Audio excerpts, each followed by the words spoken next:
ஏன் இவ்வளவு கோவம்? ஏன் இவ்வளவு கதறல்? இதுல எங்க இருந்து நாங்க தான் அனுப்பி வச்சோம்னா புரியல. இப்பவும் சொல்றேன், மக்கள் பணத்துல இருந்து ஒரு பைசா கூட தொடமாட்டோம், தொடவும் விடமாட்டோம், தொட்டா விடமாட்டோம். இதுக்கு முன்னாடி தொட்டவங்களையும் விடமாட்டோம்.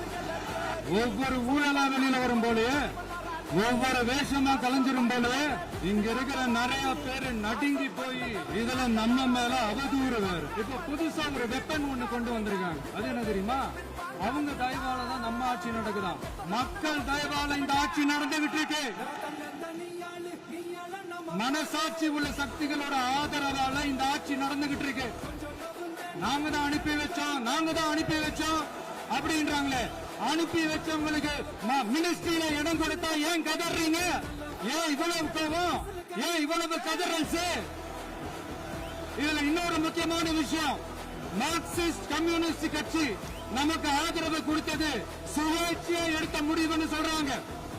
அதே மாதிரி இந்திய கம்யூனிஸ்ட் கட்சி நமக்கு ஆதரவு கொடுத்தது சுயேட்சையா எடுத்த முடிவுன்னு சொல்றாங்க. இதுல எங்க இருந்து நாங்க தான் அனுப்பி வச்சோம்னா புரியல.